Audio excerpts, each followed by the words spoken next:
que seja conduzido para uma falsa salvação, para um falso alvo. Então nós temos que pedir a Deus sabedoria para estarmos sempre levando as pessoas para Deus. Nós vamos ler aí 1 Coríntios 2, que é muito importante para nós aprendermos sobre essa lição, que diz assim: E eu, irmãos, quando fui ter convosco, anunciando-vos o testemunho de Deus, não fui com sublimidade de palavras ou de sabedoria, porque nada me propus saber entre vós, senão a Jesus Cristo e este crucificado. E eu estive convosco em fraqueza e em temor e em grande tremor.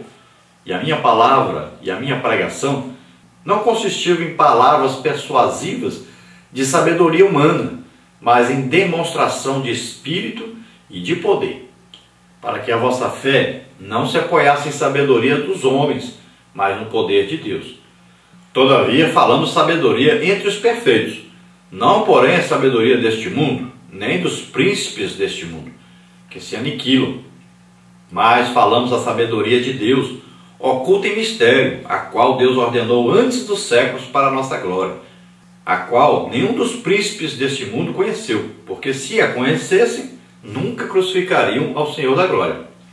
Mas como está escrito, as coisas que o olho não viu, e o ouvido não ouviu, e não subiram ao coração do homem, são as que Deus preparou para os que o amam.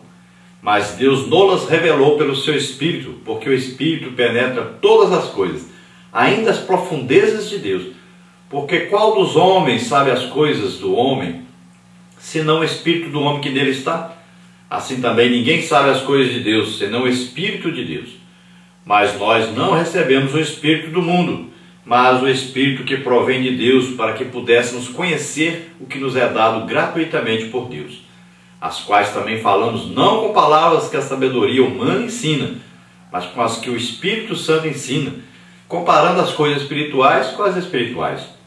Ora, o homem natural não compreende as coisas do Espírito de Deus, porque lhe parecem loucura, e não pode entendê-las, porque elas se discernem espiritualmente.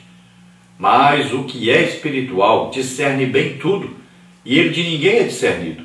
Porque quem conheceu a mente do Senhor para que possa instruí-lo? Mas nós temos a mente de Cristo. Glória a Deus. Então, quanto maior a nossa comunhão com o Espírito Santo, mais nós adquiriremos essa sabedoria que vem de Deus, uma sabedoria espiritual. Não é uma sabedoria humana, animal, nem diabólica, mas uma sabedoria divina. Também queremos ler aí um versículo de 2 Coríntios 10, 5, que diz assim: destruindo os conselhos e toda a altivez que se levanta contra o conhecimento de Deus, e levando cativo todo o entendimento à obediência de Cristo. Então, todo conhecimento que nós podemos adquirir, nós temos que controlar esse conhecimento, para que esse conhecimento seja submisso à sabedoria que Deus nos dá. Então tudo deve estar controlado pela sabedoria de Deus, porque o conhecimento das coisas pode nos levar a uma sabedoria diferente daquela que Deus quer para nós. Então não é o acúmulo de conhecimento que vai nos tornar sábios, mas é o controle da sabedoria de Deus sobre nós que vai nos tornar sábios. Então Tiago identifica aí algumas sabedorias. Ele fala de sabedoria então humana, ele fala de sabedoria maligna, ele fala de sabedoria divina. Sabedoria humana aí partindo do pressuposto de que a sabedoria pode ser considerada como a capacidade de tomar decisões de forma correta. O ser humano foi dotado de uma capacidade própria de demonstrar sabedoria em diversas esferas. A sabedoria maligna, então, deve ser entendida aí como sendo capacidade de pensar, tomar decisões, influenciar pessoas e agir de acordo com um padrão conhecido. Satanás pensa sempre em destruir os cristãos e dificultar o trabalho dos que servem a Deus? Sim.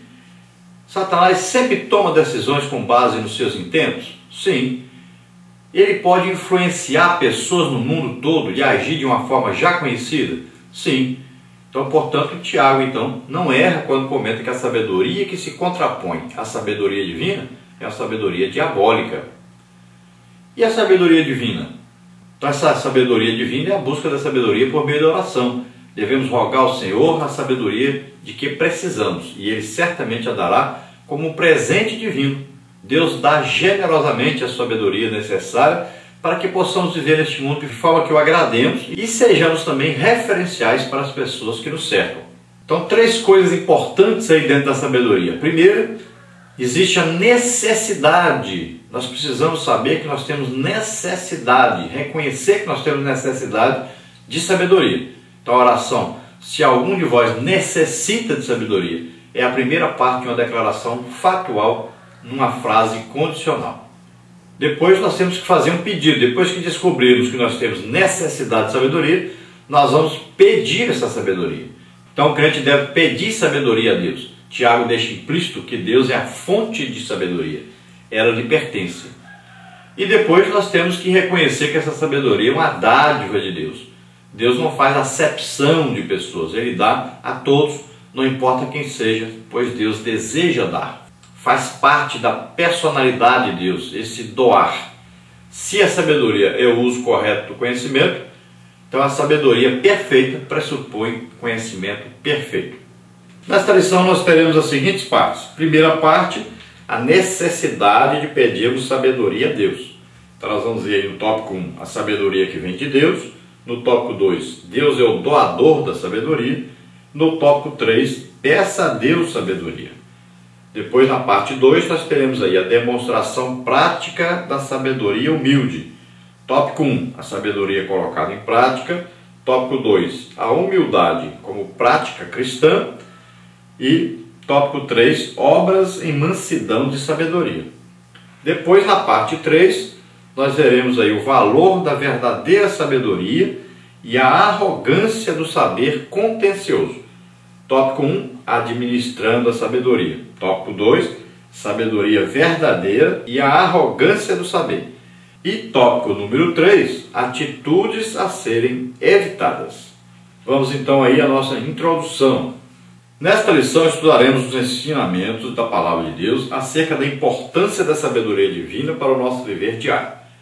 Tiago inicia a temática em tom de exortação, enfatizando a necessidade da sabedoria divina como condição básica de levar a igreja a viver a Palavra de Deus com alegria, coerência, segurança e responsabilidade. E isso tudo sem precisar fugir das tribulações ou negar que o crente passa por problemas. A nossa expectativa é que você abrace o estilo de vida proposto pelo Santo Espírito nessa carta, não fugindo da realidade da vida, mas enfrentando-a com sabedoria do alto e na força do Espírito Santo. Então, nós temos que chegar ao final dessa lição sabendo principalmente disso, que nós temos necessidade da sabedoria de Deus em nossa vida.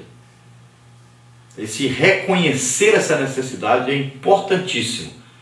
Depois de reconhecermos essa necessidade, é preciso, é necessário, é importantíssimo que nós procuremos por essa sabedoria. Se nós temos a necessidade, é o primeiro passo. Agora, é preciso que nós passemos a orar pedindo a Deus esta sabedoria. Então você detectou, é importantíssimo. Eu preciso de sabedoria. Segundo passo, onde está essa sabedoria? Então está em Deus? Então eu vou buscar, eu vou pedir a Deus essa sabedoria. Porque eu preciso dessa sabedoria. E depois que Deus me der essa sabedoria, eu vou fazer o quê? Eu não vou guardar essa sabedoria, eu vou usar essa sabedoria, eu vou manter essa sabedoria em atividade na minha vida. Nós temos aí um quadro na revista do professor que fala sobre sabedoria do alto e sabedoria terrena. Então nós vamos ver aí que sabedoria do alto, nós temos aí humildade, podemos colocar aí bondade, mansidão, verdade, benignidade, bom senso, é uma sabedoria altruísta, é uma sabedoria divina.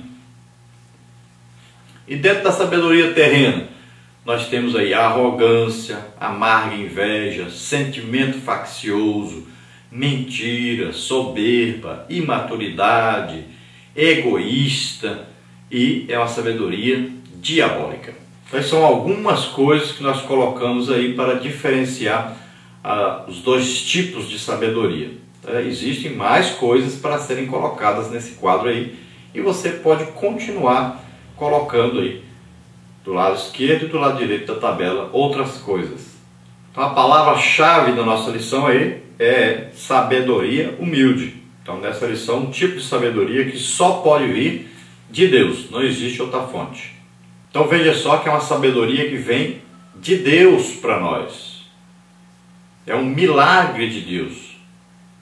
Não é uma sabedoria adquirida.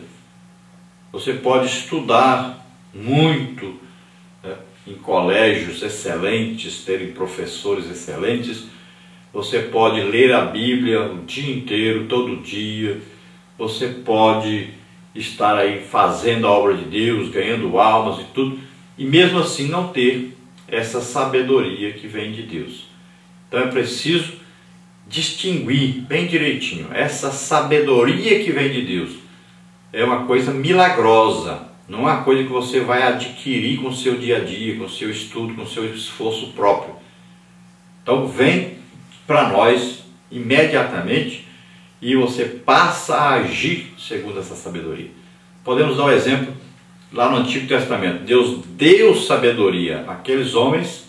Veja bem que eles já sabiam fazer ali desenhos, eles já sabiam fazer alguns objetos e tal, mas Deus deu sabedoria a eles para eles fazerem as coisas do jeito que Deus queria que eles fizessem. Deu sabedoria a eles para fazer uma coisa perfeita. Não é uma sabedoria para eles continuarem fazendo o que eles sabiam fazer ou fazer um pouco melhor, mas não. É uma sabedoria que veio de Deus para eles captarem o que estava no reino espiritual.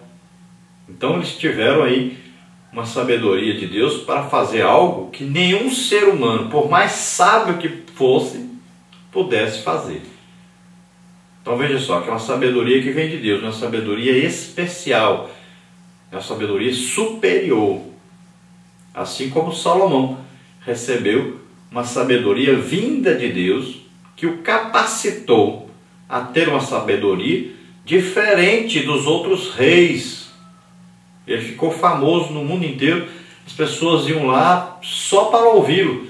Por quê? Era uma sabedoria superior às outras sabedorias. Era uma sabedoria que fazia com que Salomão se destacasse no meio de todos os reinos que existiam na sua época e que ele pudesse ser mais sábio do que aquele homem que foi considerado o mais sábio de sua época. Então ele foi reconhecido como tendo uma sabedoria superior a todos. E essa sabedoria ele pediu a Deus. Ele sentiu a necessidade de ter essa sabedoria.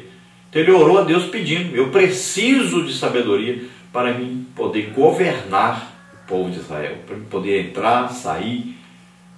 Então ele sentiu a necessidade, ele pediu e Deus deu.